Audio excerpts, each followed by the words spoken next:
A por más, episodio 31.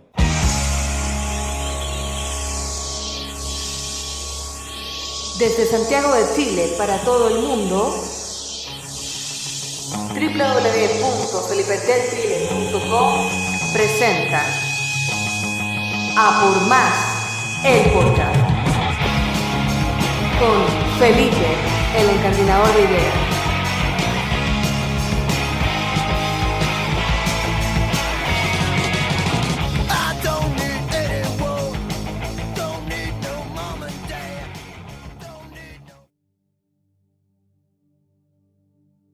En el siglo XVI, los precios comenzaron a subir en Europa de forma inexplicable. Algunos acusaban a los gobernantes de devaluar el dinero acuñando monedas con un contenido de oro o de plata cada vez menor. Y era cierto. Pero Jean Bodin, un abogado francés, arguyó que sucedía algo mucho más importante.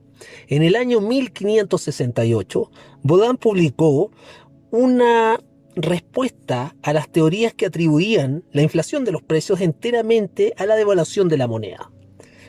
Bodin demostró que el drástico aumento de precios se mantenía aunque se midiera en plata pura y explicó que se debía a la abundancia de oro y plata. España introducía y distribuía estos metales preciosos por Europa procedentes de sus colonias en América. Bodin calculó que la cantidad de metales preciosos se había multiplicado por más de 2.5 y sus cálculos resultaron ser sorprendentemente precisos. Economistas posteriores han concluido que en la Europa del siglo XVI los precios se cuadruplicaron al tiempo que se triplicó la cantidad de oro y plata circulando.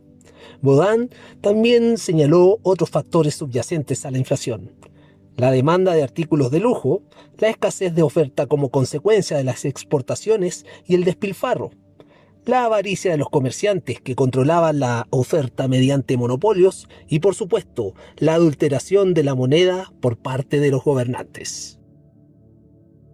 Con este ejemplo histórico, entendemos que el dinero en cualquier economía está circulando a una velocidad constante. Es decir, si se introduce más dinero en el sistema, las personas tienen más dinero en sus bolsillos y van a desear, de manera inherente a su naturaleza humana, comprar más bienes y servicios. Esto llevará a que haya demasiado dinero en busca de bienes que cada vez se hacen más escasos, y esto provoca un natural aumento de los precios. Por lo tanto, el dinero provoca inflación.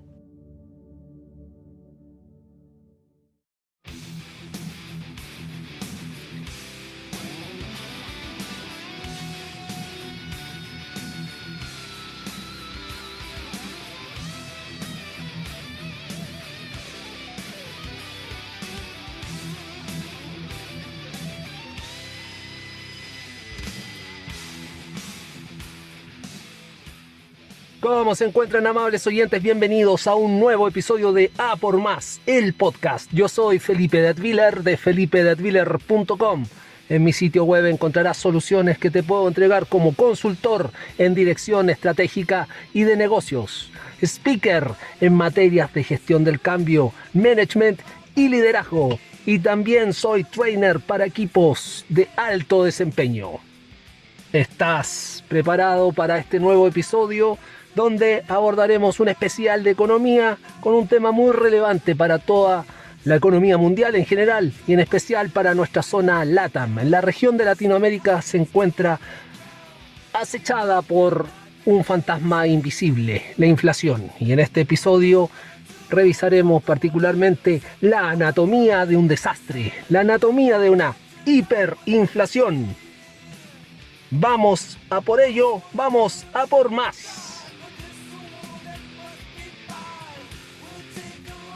Quienes tenemos un cierto interés por el estudio de los fenómenos económicos, hemos sido testigos de todo tipo de desórdenes monetarios protagonizados por algunos gobiernos irresponsables que, para hacer frente a sus obligaciones, comienzan a echar mano a inflar la moneda hasta límites estratosféricos, sin tener en cuenta las terribles consecuencias de sus políticas. Por ejemplo, desde hace años y hasta el día de hoy, el caso de Venezuela actualmente ostenta el título de ser el país con la mayor inflación en el mundo. Y como referencia, en este año 2021, ya que se encamina hacia su final, podemos tener las inflaciones proyectadas de los países con mayor inflación. Este es el top 5 de los países con mayor inflación en el año 2021. Y lo encabeza la República Bolivariana de Venezuela, que se encuentra en nuestra región de Latinoamérica, con una inflación de 2.360% anual.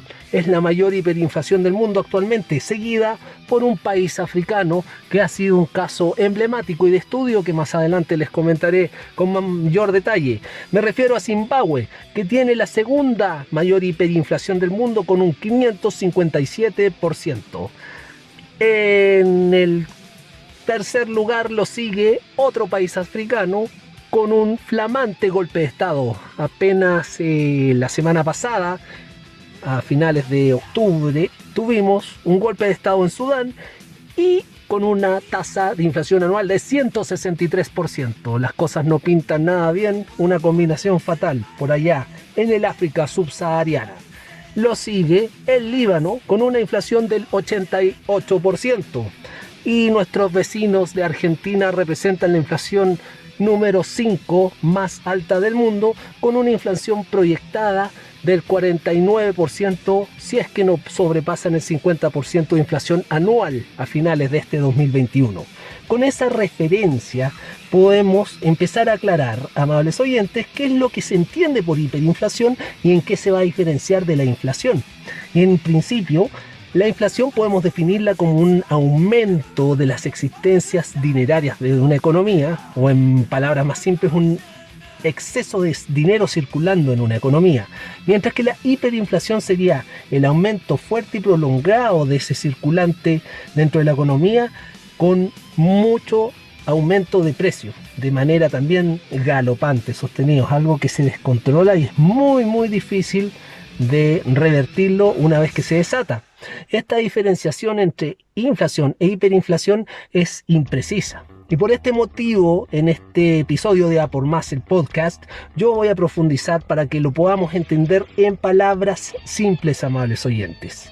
Y para lograr esto, vamos a primero analizar históricamente los fenómenos con un ranking de las 5 mayores hiperinflaciones de la historia. Ese es el problema, pero también les voy a revelar la solución y cómo se resolvieron esas 5 mayores hiperinflaciones en la historia. Es decir, ha habido 5 países que han roto récords y se han transformado en casos de estudio. En el top número 5 vamos a viajar a Grecia en el año 1944. Entendamos el contexto histórico. 1944, un año antes que finalizara la Segunda Guerra Mundial, y en Grecia la tasa de inflación diaria, amables oyentes, al día la inflación aumentaba un 18%, es decir, los precios se duplicaban cada 4 días y 6 horas. La economía griega sufrió muchísimo durante la ocupación por parte de los países del eje en la Segunda Guerra Mundial. Ya había sentido el impacto de varios ataques a finales del año 1940, los que se convirtieron en abrumadores ya pasando la primavera del año 1941. Los ocupantes se llevaron materias primas, ganado y alimentos, y el gobierno títere que había en ese año en Grecia fue obligado a asumir todos los costos de la ocupación. Una caída de la producción agrícola provocó una escasez severa de alimentos en las principales ciudades y un periodo conocido en Grecia como la Gran Hambruna. Los decrecientes ingresos de impuestos que venían contribuyeron al aumento de la inflación, que alcanzó el pico de 13.800% mensual en el mes de noviembre del año 1944. Aunque los aumentos de precios no eran tan intensos como en la Hungría o la Alemania de la posguerra, los esfuerzos de estabilización de Grecia duraron mucho más. Tras la liberación del país, recién en octubre del año 1944, el gobierno hizo 3 intentos a lo largo de 18 meses antes de lograr cierta estabilidad a través de una severa reforma fiscal, préstamos y la introducción obligatoria de una nueva moneda. Vamos entonces al cuarto ejemplo de hiperinflación más grande que se ha registrado en la historia. Y este es el de Alemania en el año 1923, donde la tasa de inflación diaria era de un 21%. Es decir, los precios se duplicaban cada 3 días y 17 horas. Tras la Primera Guerra Mundial, que duró entre 1914 y 1918, Alemania se quedó con grandísimas deudas y costos de reparación. El gobierno empezó a imprimir moneda en la divisa nacional, el marco, para comprar monedas más fuertes y pagar las deudas. Imprimir billetes, qué genial idea. A medida que se imprimían nuevos marcos, estos iban perdiendo valor, obvio. Pero lo peor de la crisis se produjo cuando Alemania no realizó los pagos que debía hacer en el año 1923, lo que provocó la ocupación de una parte de Alemania, que era la parte más industrial, por parte de tropas francesas y belgas que exigían el pago en activos fuertes. Esto provocó huelgas y detuvo totalmente la producción y la economía de Alemania. En el mes de octubre del año 1923 la inflación se había disparado hasta el 29.500% mensual, con los precios duplicándose cada 3 o 4 días. Una rebanada de pan que costaba 250 marcos en enero de ese año subía hasta los 200.000 millones de marcos en el mes de noviembre del mismo año. La gente recogía sus salarios en maletas. Hay muchas historias anecdóticas sobre las crisis que ilustran el drama. Por ejemplo, una persona un día dejó olvidada su maleta desatendida después de haber cobrado su sueldo, es decir, el sueldo y la maleta lo perdió por ahí, y cuando volvió a buscarla se encontró con que le habían robado la maleta, pero el dinero había quedado ahí amontonado, no valía nada. Mientras que otras historias de esta misma crisis alemana post Primera Guerra Mundial cuentan que un padre viajó a Berlín a comprarse un par de zapatos, porque ya había escasez de bienes, no encontraba zapatos en cualquier lugar. Y entonces viajó a Berlín exclusivamente para comprarse un par de zapatos. Y cuando llegó allí, solo se podía permitir beber una taza de café y el billete de vuelta a la casa en autobús, porque el precio de los zapatos había subido exageradamente. Más tarde ese año, el gobierno introdujo una nueva moneda llamada el marco seguro o el Rentenmark, sustentado con las tierras agrarias. Los precios se estabilizaron y posteriormente los acreedores de Alemania acordaron reestructurar finalmente los pagos de la guerra. Hay historias o fotografías, registros históricos, quiero decir, de niños jugando a ser fuertes o castillos, como tal legos con fajos de billetes que permitían usarlo mejor como juguete que como una divisa de cambio. En el top 3 de las hiperinflaciones más grandes de la historia lo ocupa la ex República Federal de Yugoslavia en el año 1994, donde la tasa de inflación diaria fue del 65%, es decir, los precios se duplicaban cada 34 horas. Sabemos que Yugoslavia era un país formado tras la Primera Guerra Mundial por la unión de Bosnia y Herzegovina, Croacia, Macedonia, Montenegro, Serbia y Eslovenia. La crisis económica y política de la década de 1980 degeneró en guerras que acabaron dividiendo este estado de vuelta a las naciones originarias. En la conocida Guerra de los Balcanes, tema que me encantaría abordar algún día aquí en A por Más, el podcast. El punto es que en el año 1992 solo Serbia y Montenegro quedaban unidas en la República Federal de Yugoslavia. Drenado por el conflicto étnico bélico y la pérdida del mercado interno, el gobierno empezó a imprimir dinero para llenar sus arcas. Genial idea. El gasto público descontrolado, la ineficiencia, la corrupción y las sanciones de Naciones Unidas entre el año 1992 y el año 1993 terminaron por empeorar el problema, desembocando en una crisis extrema. A inicios del año 1994, los precios subían un 313 millones por ciento al mes. La gente se apresuraba a gastar su dinero en cuanto recibían sus salarios. Muchos en Serbia compraban sus suministros en la vecina Hungría. Desanimados por varios intentos de control de los precios, los agricultores terminaron paralizando la producción. Y aquí tenemos un ejemplo reciente que el control de precios lo único que genera es desabastecimiento, mercado negro y aumento del desempleo. El comercio en el mercado negro de marcos alemanes y dólares estadounidenses despegó. Como forma de tener el descontento social y negociar el final de las sanciones de las Naciones Unidas, el líder serbio Slobodan Milošević aceptó finalmente adoptar una nueva moneda, el nuevo dinar, sustentada en las reservas de oro y divisas fuertes.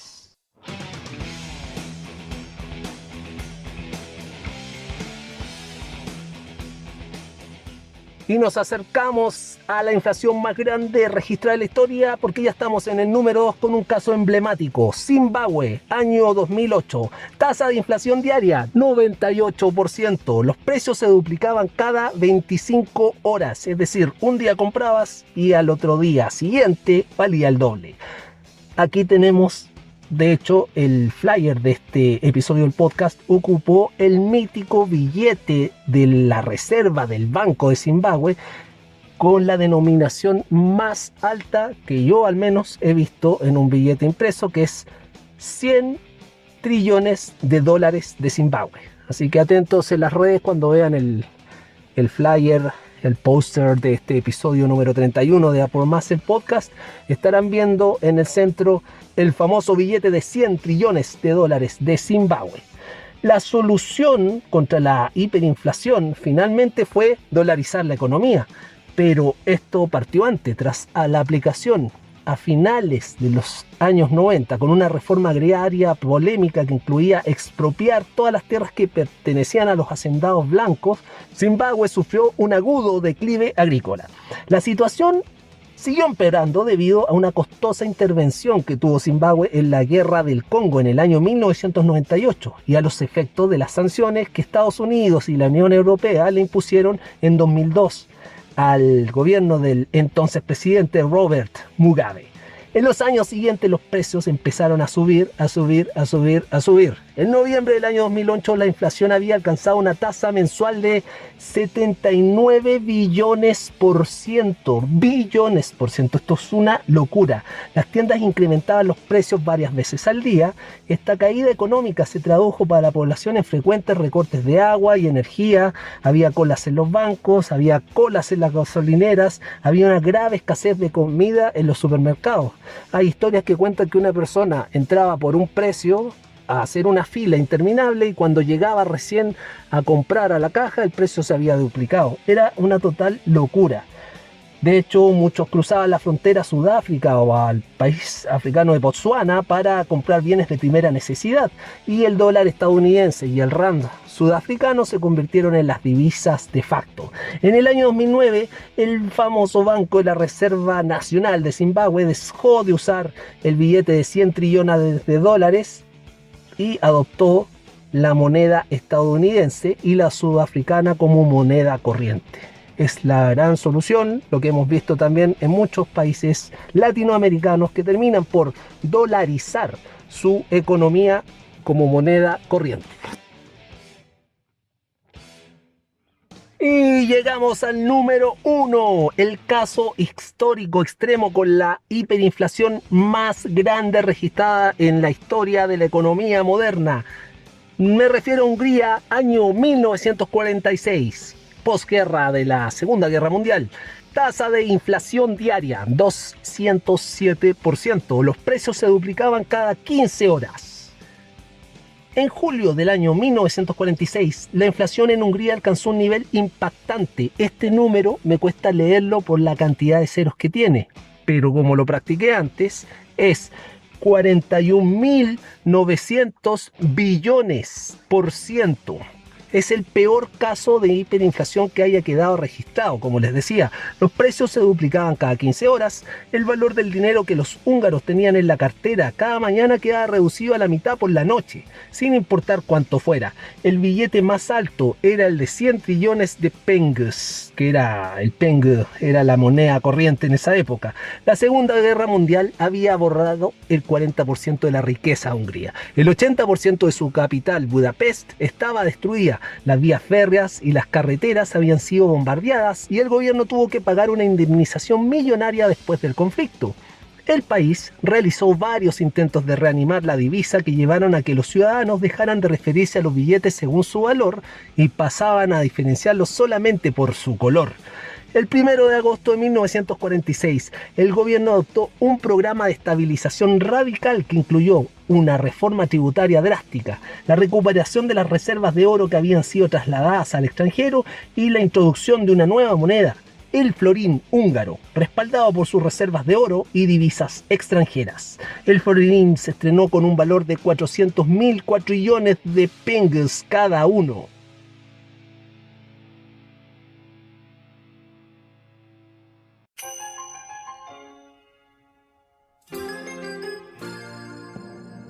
Estudios científicos han comprobado que una alimentación sana incide directamente en el fortalecimiento de nuestra salud física y mental. Ansiedad, apatía, agotamiento, irritabilidad. ¡Basta ya! Vuelve al origen, come consciente. Origen, alimentos orgánicos. Encuéntranos en Instagram como origen_AO y en Facebook como Origen Orgánico.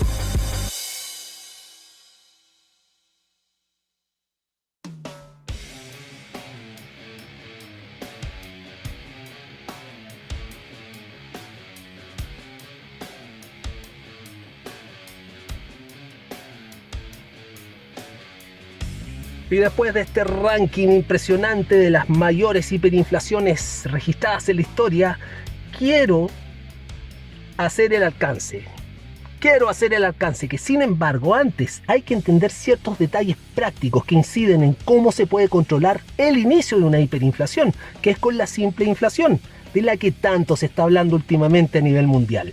Vamos entonces a lo práctico, a lo que te puede afectar directamente a ti, amable oyente, sea en el país donde estés. Para ello respondo las preguntas más recurrentes que me han hecho en las últimas semanas a través de mi actividad como consultor. Lo que más se repite es: ¿qué tan importante es que el Banco Central sea autónomo para enfrentar una inflación?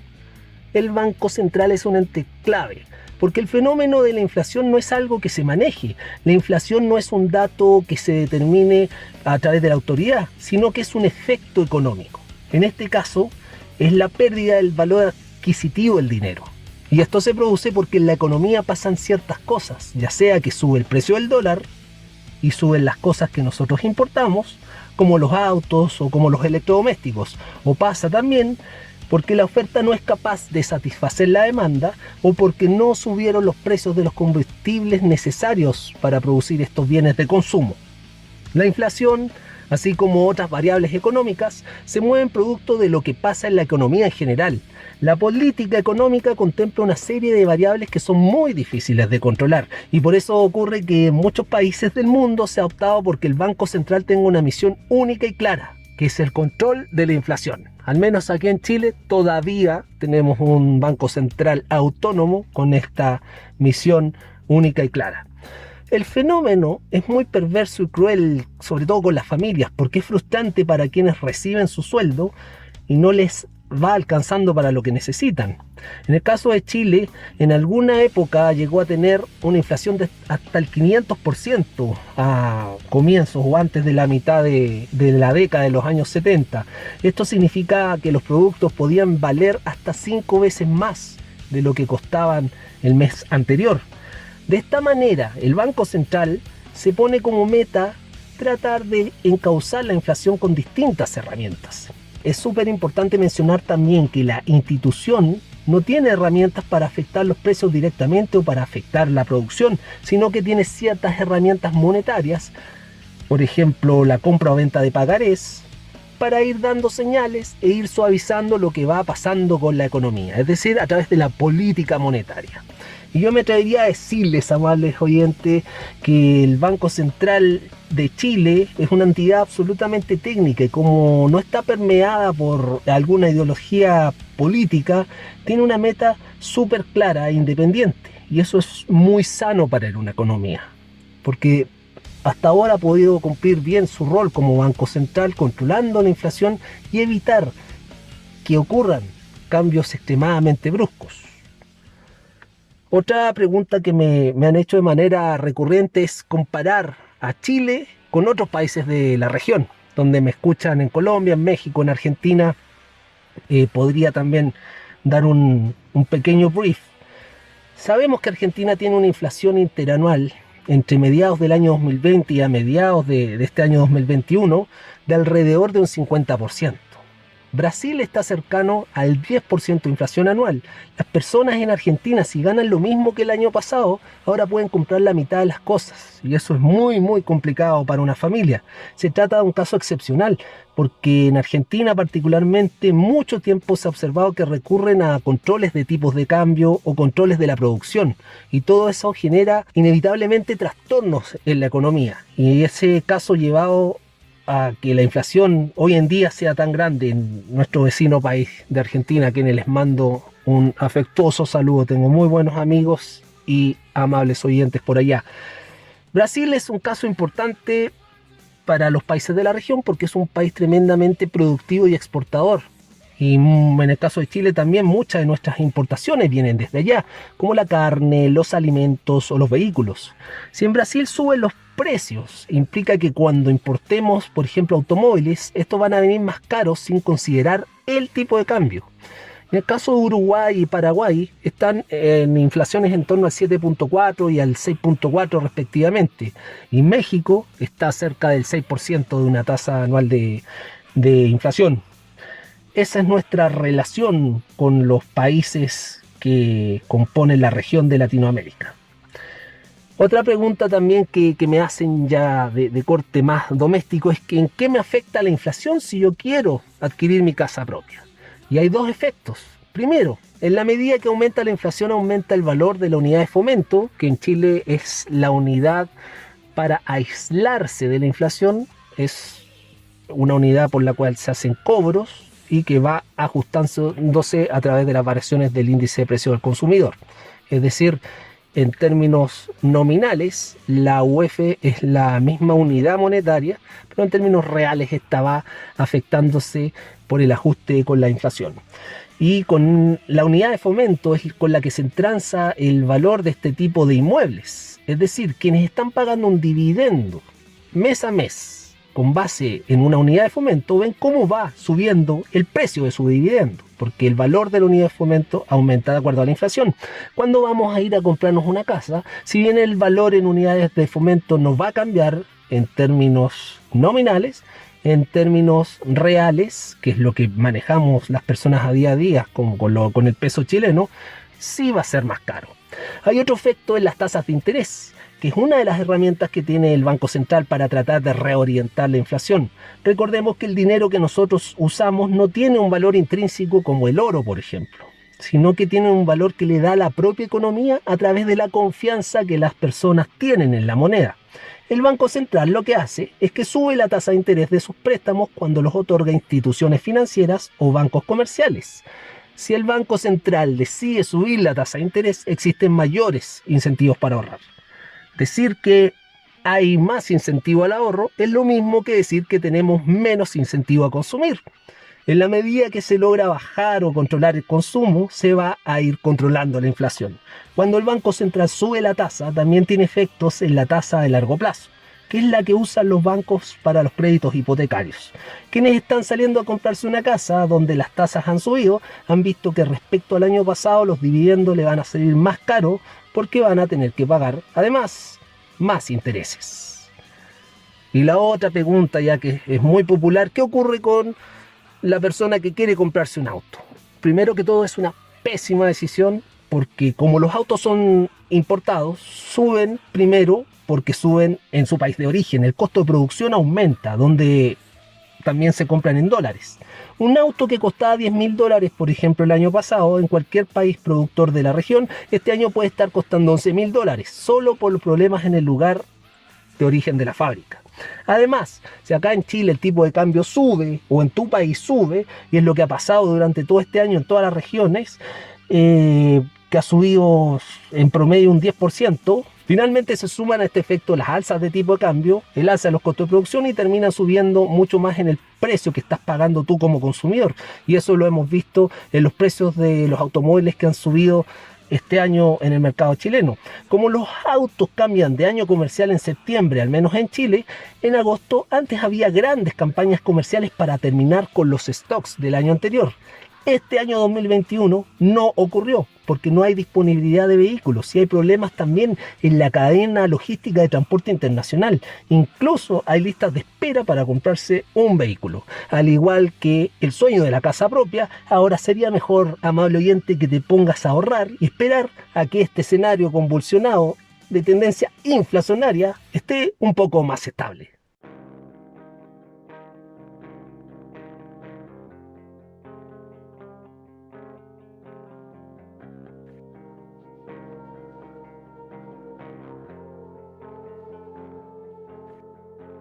Respondí a estas consultas que me habían hecho y aproveché de agregarlas a este episodio de A por Más el podcast. Vamos ahora sí a la parte fuerte de este episodio, al titular que nos convoca, llamado Anatomía de un desastre, la hiperinflación. Las hiperinflaciones son procesos muy complejos y cada una tiene sus propias peculiaridades. Sin embargo, pueden caracterizarse por contar de 3 etapas. Primera etapa de una hiperinflación. El punto de partida de una hiperinflación suele ser la decisión del gobierno de imprimir nuevo dinero sin ningún tipo de respaldo metálico, con objeto de autofinanciarse.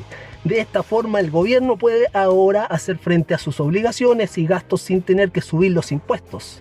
Paga a sus funcionarios, amortiza la deuda pública, cubre los déficits de las empresas estatales e incluso puede darse el lujo de financiar una guerra, etc. Es importante señalar que el nuevo dinero entra en el mercado por determinados conductos y en cantidades muy variables. Como es lógico, los primeros precios en subir son los de aquellos bienes y servicios que son demandados por el mismo Estado en un primer momento.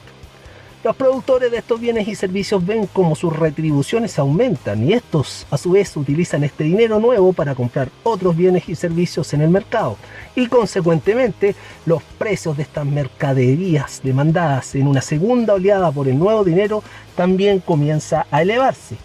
De esa manera se empieza a repetir el ciclo. Por lo tanto, en oleadas sucesivas, el nuevo dinero se extiende paulatinamente por todo el mercado. En este punto debo precisar, amables oyentes, que las subidas de precios no son proporcionales. Algunos precios suben más que otros, otros se estancan o incluso algunos precios bajan. Tampoco se evidencian subidas instantáneas de los precios, pues los precios se ven afectados en etapas sucesivas. Los economistas neoclásicos, basándose en la mecanicista teoría cuantitativa del dinero, han utilizado el símil de que el efecto de la inflación, entendida como el aumento de la oferta monetaria, es una subida de un supuesto nivel de precios, como si se tratara de la subida de una marea. Pues bien, no existe un nivel de precios, ni estos aumentan como la subida de una marea. Lo que la inflación produce podría caracterizarse más bien como un terremoto, que trastoca todos los precios de una economía. Al inicio de este proceso, los individuos como tú o como yo, amable oyente, vamos detectando que determinados bienes y servicios están aumentando de precio en el mercado y pensamos que se trata tan solo de subidas transitorias y que en un futuro próximo los precios van a bajar. Por lo tanto, bajo estas expectativas actúan igual como lo haría una empresa, restringiendo las compras para aumentar o hacer rendir sus saldos de dinero. De esta manera se produce el aumento de la demanda de dinero como depósito de valor, ya que el público sigue percibiendo que el dinero tiene el mismo valor adquisitivo de antes. Este aumento inicial de la demanda de dinero tiene 2 efectos. El primero, los precios tienden a aumentar menos que lo que proporcionalmente aumenta la cantidad de dinero circulante en la economía. Y el segundo, el gobierno al principio obtiene más recaudación de impuestos de la que había esperado. Esta primera etapa puede durar incluso años, dependiendo de la velocidad a la que se incremente la masa monetaria y también de la credibilidad del gobierno en ese momento.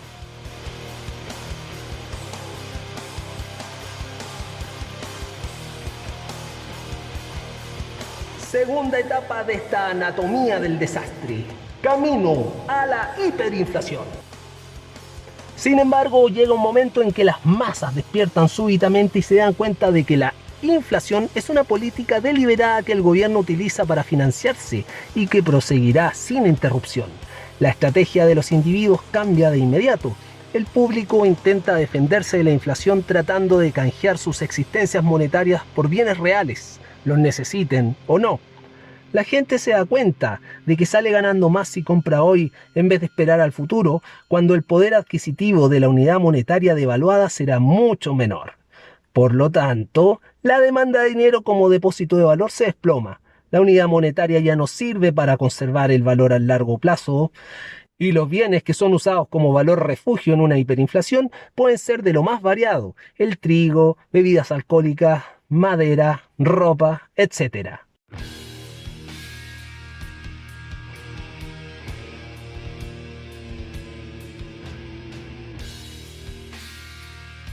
Este descenso abrupto de la demanda de dinero como depósito de valor tiene dos efectos inmediatos, justo en sentido contrario que en la primera etapa. Primero, el crecimiento de los precios se acelera y este aumento es más que proporcional que el incremento de la oferta monetaria, hecho que retroalimenta el proceso de depreciación del dinero. Y segundo, el gobierno obtiene menos recursos reales del público de lo que había esperado. Sin embargo, es importante precisar que el gobierno seguirá obteniendo recursos reales del público mientras el dinero se siga usando en el mercado, y de aquí vienen las políticas de fijación de precios, que no tienen ningún sentido en el largo plazo.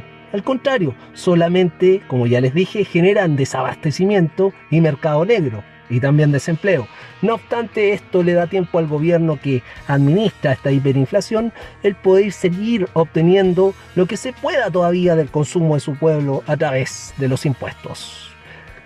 Por otra parte, amables oyentes, no debemos caer en la trampa de pensar que la única causa de una hiperinflación es el exceso de emisión de dinero y las expectativas de mayores aumentos del mismo.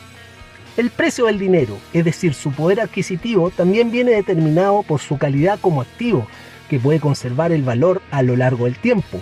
Y dado que ahora los individuos, de manera acertada, consideran que el dinero ya no puede cumplir esta función, su valoración sobre el mismo se desploma. Y por supuesto, esto reduce aún más su poder adquisitivo.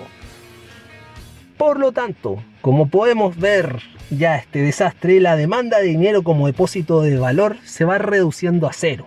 Sin embargo, al mismo tiempo que esto ocurre, se incrementa fuertemente la demanda de dinero como medio de cambio. Los individuos se ven obligados a movilizar grandes sumas de papel moneda durante cortos periodos de tiempo para poder adquirir bienes que diariamente multiplican su precio.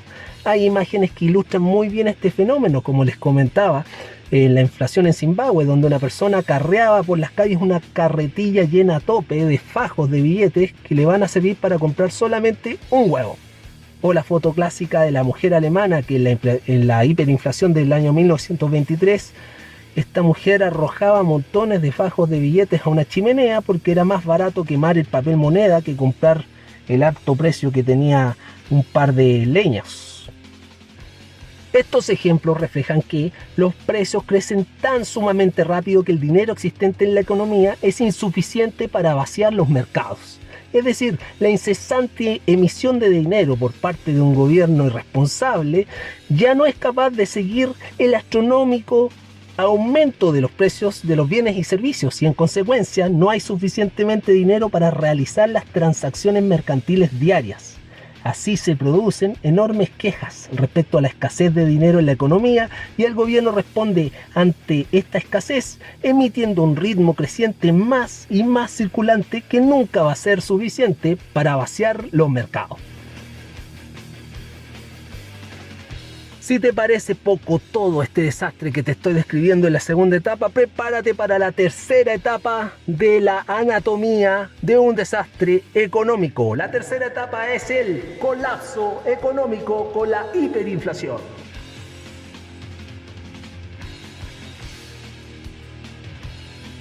En la última etapa de la hiperinflación, el sistema monetario queda destrozado. La moneda deja de utilizarse en las transacciones comerciales, su poder adquisitivo se reduce a cero y de recaudación ya no hay nada. El Estado ya no puede seguir utilizando la inflación para recaudar algo. Los individuos, por su parte, vuelven al trueque o adoptan alguna nueva moneda. En esta situación, lo normal es que el Estado cree una nueva moneda canjeable por la antigua para restablecer el sistema monetario. Suele ocurrir que para dar credibilidad a esta nueva moneda se respalde, aunque sea ficticiamente, con oro, tierras, etc. Además que muchas hiperinflaciones, cuando los individuos repudian la moneda nacional, pasan a utilizar divisas extranjeras de mayor credibilidad, como por ejemplo en las hiperinflaciones latinoamericanas que se vieron procesos de dolarización espontánea en sus economías. También puede ocurrir que los mercados seleccionen una nueva mercancía como dinero. Por ejemplo, en la hiperinflación rusa en algún momento las zonas rurales desarrollaron el patrón trigo. Y aquí, amables oyentes, me gustaría hacer una reflexión sobre el proceso de hiperinflación y la pérdida de funciones del dinero. Tradicionalmente se suele atribuir al dinero al menos 3 funciones. Una que es depósito de valor, la otra es que es una unidad de cuenta y la tercera que es un medio de intercambio. Es curioso comprobar cómo a lo largo del proceso de hiperinflación el dinero se va descomponiendo, perdiendo las 3 propiedades de forma paulatina. En primer lugar, pierde la función de depósito de valor, porque los individuos perciben que la inflación no va a parar y huyen cambiando el dinero en constante depreciación que les va quedando por bienes tangibles, acelerando el proceso de aumento de los precios en el mercado. En segundo lugar, se pierde la función de unidad de cuenta. Aquí el mejor ejemplo es lo que yo les mencionaba, el famoso billete con mayor denominación que yo he visto en el mundo, el billete de 100 trillones de dólares de Zimbabue. La hiperinflación hace imposible el cálculo económico, lo que tiene como consecuencia que los individuos cometan grandes errores en el consumo de su capital y finalmente el dinero se colapsa, perdiendo incluso su función como medio de intercambio, forzando a los individuos a la vuelta al trueque y a la búsqueda de monedas alternativas, como ya les dije, el trigo en Rusia, una divisa extranjera como puede ser el dólar en Ecuador, etcétera.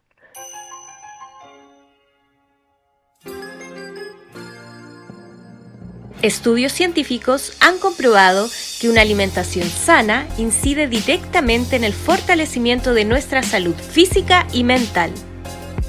Ansiedad, apatía, agotamiento, irritabilidad. ¡Basta ya! Vuelve al origen, come consciente.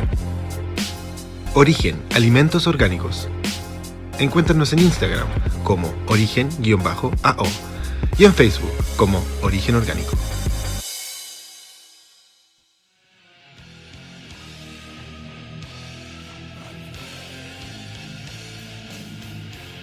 Para definir este análisis creo que es interesante, amables oyentes, que nos preguntemos lo siguiente. ¿En qué punto puede considerarse que las emisiones de dinero pasan a ser de mera inflación a una grave hiperinflación? En principio, no existe un acuerdo universal entre los economistas acerca de este asunto. Algunos autores señalan que un país entra en un proceso de hiperinflación en el momento en que los precios de los productos aumentan mensualmente a tasas mayores del 50%. Esto se acerca más a la definición neoclásica de inflación. Otros autores consideran que estos aumentos en los precios tan solo tienen que alcanzar tasas mensuales de entre un 20 a un 30% para que pueda hablarse de una hiperinflación. Sin embargo, en mi opinión, considero que lo que definitivamente sería el punto de inflexión que marca el paso de una inflación a una hiperinflación ocurre cuando el dinero pierde su función como depósito de valor. Por lo tanto, no puede definirse una tasa de crecimiento de los precios objetiva y válida para todo tiempo y lugar en que se nos indique cuando pasamos de una situación a otra. Pues el momento concreto en que la moneda pierde esta función depende completamente de las percepciones subjetivas de los individuos y que serán diferentes en cada contexto histórico.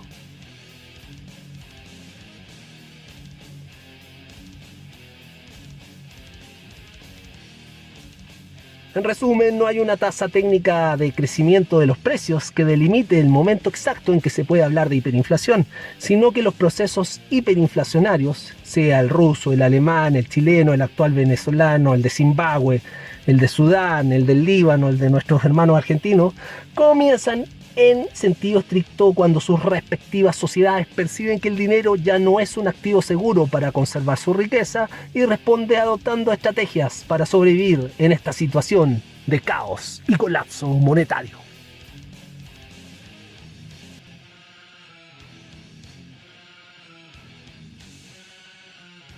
Habiendo analizado las 3 etapas de esta anatomía del desastre y el colapso generado por una hiperinflación, vamos a las nefastas consecuencias que genera la hiperinflación.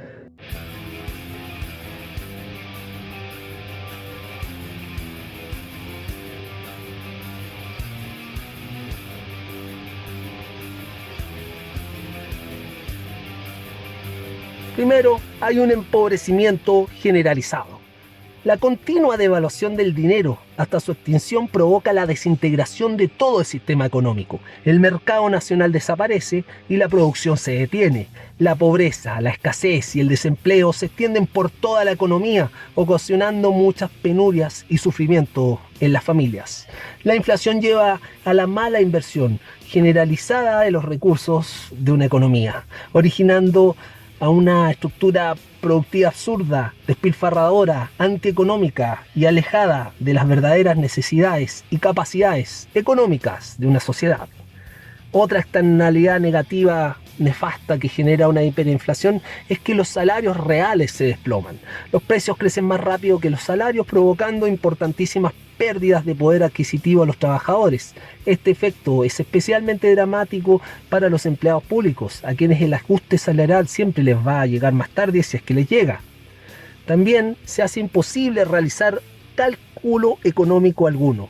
Sin dinero no es posible el cálculo, y sin cálculo los individuos no pueden enjuiciar el éxito o el fracaso de los diferentes cursos productivos por los que se encuentran a ciegas frente a lo que es y a lo que no es rentable producir. Esta situación además induce a las empresas a ensayar procesos de consumo de capital involuntarios, por lo que uno de los efectos más perjudiciales de las hiperinflaciones es la fuerte reducción del capital y el patrimonio, hecho que empobrece aún más a toda la sociedad. Otra externalidad nefasta es que se generan lo que se llama en economía efectos redistributivos. Con esto se quiere decir que la hiperinflación, la relación de deudas deja de tener significado. Los acreedores pierden todos sus derechos y los deudores se ven libres de sus obligaciones y consecuentemente la deuda pública se reduce a cero. Además, perceptores de rentas fijas sencillamente se arruinan, pensionistas, propietarios que perciban alquileres, etc. Y aquí quiero hacer un alcance.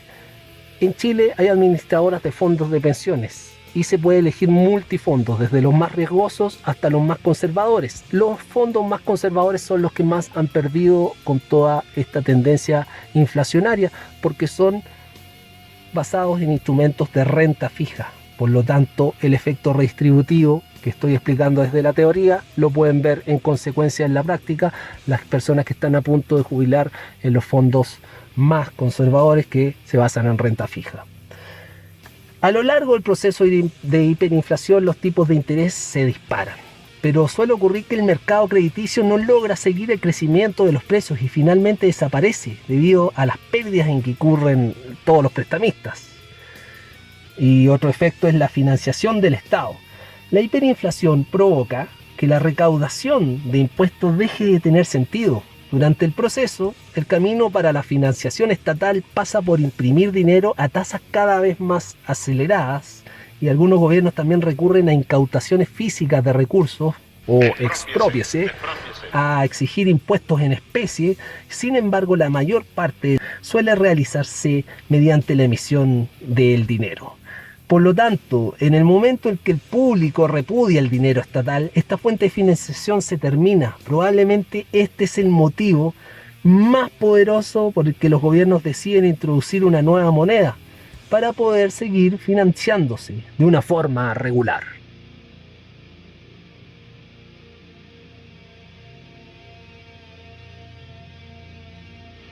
Hay un punto final de la teoría que estudié mucho en la Facultad de Administración y Economía de la Universidad de Santiago de Chile. Cuando era estudiante de Economía hablábamos de la famosa curva de Phillips, que era la proporción entre el desempleo y la inflación. Era una relación inversamente proporcional. Decía que a mayor inflación la tasa de desempleo bajaba y viceversa. Cosa que hoy en día con la pandemia vimos que hubo una crisis, un aumento del desempleo tremendo en el año 2020, y con las ayudas estatales es decir, inyección de dinero en la economía, la gente está volviendo a tener ayudas monetarias y también está habiendo mayor cantidad de demanda por parte de las empresas de mano de obra calificada. Por lo tanto, hay mayor oferta de empleo, pero también hay mayor inflación a raíz de una serie de factores. Uno de ellos ha sido la inyección de políticas públicas a través de bonos y ayudas a las familias. Entonces, y también es apasionante ver todo aquello que se estudió en la teoría, en la universidad, hoy en día uno lo ve en la práctica. Lamentablemente son fenómenos nefastos, pero sí se están dando, y para quien tenga una perspectiva economista, no deja de ser interesante, al menos comentárselo a ustedes, amables oyentes.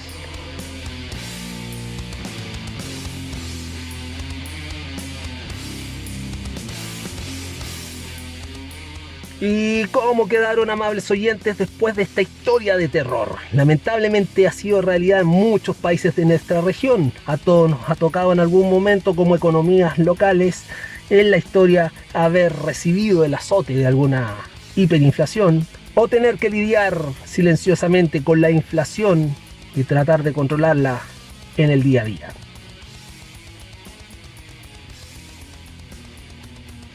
Esperemos que esta situación los gobiernos a cargo la puedan revertir. Lo que sí está bajo mi control, amables oyentes, es que mi rol de agente de cambio debo advertirles a ustedes que en algunos países con mayor o menor grado, este año la inflación acecha en silencio. Y es nuestro deber como consumidores y parte esencial del flujo circular de una economía entender esta fenomenología, sus externalidades y cómo va a afectar a nuestro día a día y a nuestras familias. Mi visión ha sido explicar de la manera más simple posible, amables oyentes, para que a pesar de una inflación galopante, ustedes y yo no nos detengamos y sigamos yendo a por más.